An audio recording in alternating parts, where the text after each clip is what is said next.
to my channel. A very warm welcome if you're new here, and if you'd like to hit that subscribe button, it would really mean the world to me. So today we're making, of course, another Ninja 15-in-1 recipe. This is totally new to me. I'm going to be dehydrating some beef. I've seen loads of people do this with a really big joint, and if you like your meat rare, then this is the way to go. I have to say, for me, I'm more of a well-cooked kind of girl.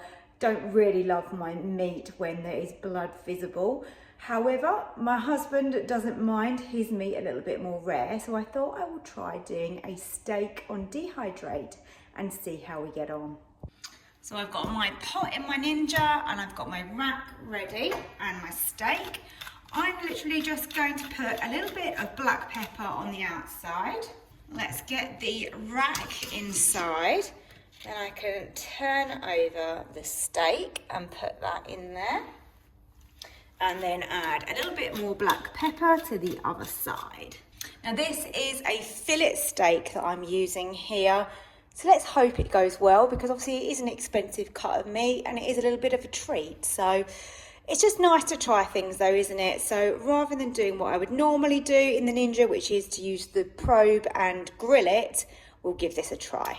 Right, so slider to the right hand side and just go down. There we are on dehydrate. So I'm going to leave that on the 60 degrees. I know generally people go with 6 hours on dehydrate for a large piece of beef. I'm going to go with less time than this, and I'm going to try 4 hours, 15 minutes. This is just based on what I've seen other people doing, what I've researched. Of course, I could be completely wrong, but we've just got to try, haven't we? And let's give it a go, and let's press start. Thought we'd have a little sneak under the lid, have a little look what's going on. So still an hour left to go, or an hour and 6. So let's just have a look what it looks like. Oh, okay.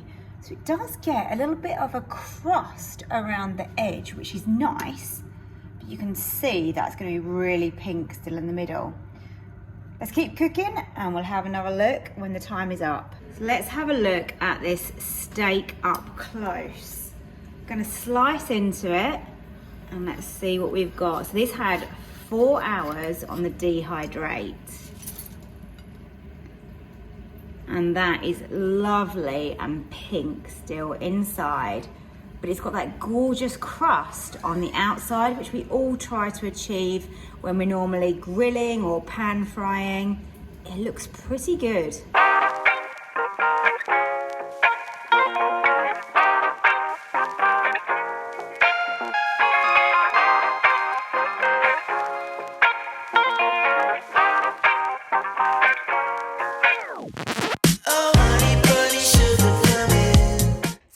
Dinner, and I'm not sure if dehydrating your beef lends itself better to a larger piece of beef, or whether it was just in there a little bit too long.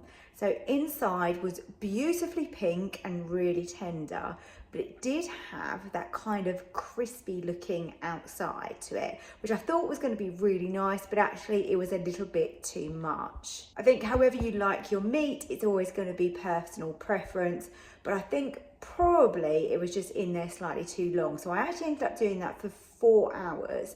And I'd heard a lot of people say, you know, don't do it for just a few hours because the dehydrate will not work. It needs to be in there a long time. But maybe 3 to 3.5 for a fillet steak of that size would have been enough. I think it's going to be one of those things that I just have to trial and error. Going to have to do it a few more times to kind of perfect it, or decide that it's just not right for a fillet steak. Let me know if you've given this a go with a steak or a large joint. Let me know what your results were like and how you've got on, because I'd be really interested to hear. Thank you for watching the video. I hope it was of interest and that you enjoyed it. Definitely was not a disaster by any means, because it was super tender and still lovely and pink in the middle. So all was good. Enjoyed the dinner, and thanks for watching, and I'll see you next time. Bye.